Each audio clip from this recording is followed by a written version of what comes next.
Do you know what the best way to captivate someone? Tell them a story. Hey everyone, it's Riley. In today's video, we're going to be talking about becoming a storyteller as a real estate agent and how it is awesome for your business. Before we get started, if you aren't already, please consider subscribing or following our platforms. It helps us out a whole bunch. And if you enjoyed the video, please leave it a like and a comment with any additional questions below. So storytelling, what is storytelling and why is it important? We have a couple of tidbits and tips here on stories, so let's go ahead and dive right into them. First things first, and probably the most important thing about storytelling is that it's been around forever. I mean, movies, books, cavemen, cave art drawings, back in the day and even today, we love stories. People love stories. We relate to stories. We want to be able to hear someone's story, whether that's an event or an experience that they had, or really anything. If they have a story, this is how people remember things and people relate to things better and easier, and they remember them throughout stories. Additionally, along with remembering and relating with a story, people understand stories. They're able to, and if you're a good storyteller, this is just huge, and I'm sure that you know people out there that are amazing storytellers. They're just, you can understand them, you know, you can hear the emotion inside their voice, the way that they articulate every single word in detail. You're literally drawing an image inside your mind of this person's story, and this is what just keeps them invested and they want to keep on listening. If you're sitting next to like a little cocktail party and next to the most boring person that isn't really talking, isn't really doing anything, but they lean over to you and they say, hey, let me tell you a story. Immediately, you're gonna be like, okay, what does this guy have to talk about? He's gonna tell me a story. What is this going to be about? And then they go into the story. So it automatically grabs your attention too when someone says that they have a story. And as a real estate agent, being able to tell your clients stories, make sure you start off with, hey, let me tell you a story about that situation. Or let me tell you a story. Go into the story so that they're going to be able to remember the situation. They're going to be able to remember exactly what you said. And then hopefully they're going to be able to remember it enough where they're going to then share it with other people because the story was just so great. It was so relatable. They were able to understand it. And of course, they remembered it. When you're going to tell a story, always start with, let me tell you a story. That's going to automatically pique someone's interest. Again, just think from a personal experience when someone says that, oh, let me tell you a story.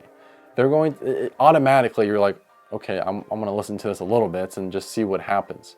Additionally, when you're telling the story, try to kind of change your voice throughout the story. Change the tone of your voice to articulate the exciting, to articulate the emotion behind the story that you're telling. This again is just going to elevate your story even better so that the people listening to it is just even more invested and even more invested, and they're going to stay to all the way to the end. They're going to remember it, they're going to understand it, and they're going to relate to the story because that's how you've created it. Make sure as a real estate agent that you already have a couple stories in your back pocket. Practice these stories too. Practice, practice, practice. Stand in front of the mirror, get in front of the camera, and practice your stories.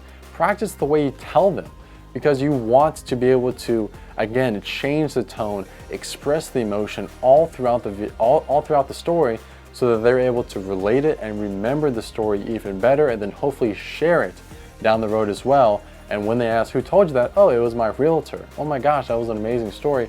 Hopefully then that's going to get you business. But make sure that you practice your story so that you're able to speak it just flawlessly, and people are going to be even more invested in it just because of how well you told the story. Last tip on stories is don't spoil the ending too soon. Actually, don't spoil it at all until you get to the ending. What do I mean by this? And it's kind of just to give you an example. Let's just say I was out playing baseball one day and I ran into Derek Jeter, and the whole entire time when we were playing baseball, it kind of looked like him. He was playing like he was a professional, but I didn't really know, and so on and so forth. So to give you an example of what you shouldn't do is, hey, let me tell you the story how I ran into Derek Jeter one day at the baseball field, and then go into the story. Because you just automatically ruined the best part, and that's you realizing that it was Derek Jeter on the baseball field.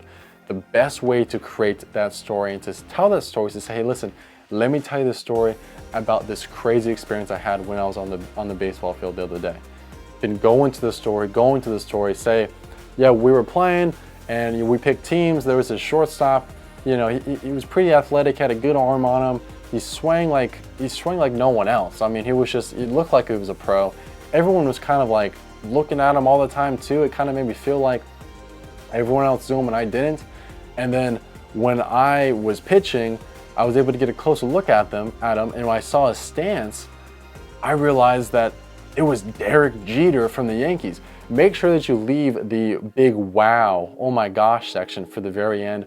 Don't spoil it at the beginning, because then you spoiled the whole story. So that's all we have for today's video, everyone. Become a storyteller as a real estate agent. Make sure you have a couple stories in your back pocket and practice them and practice them and practice them, so you can be remembered just a little bit more when you're having conversation, whether that's at like a cocktail party, at a happy hour, or just with your clients. So if you like this video, please leave a like. And if you have any additional questions, please leave them in the comments, and I'll see you in the next video.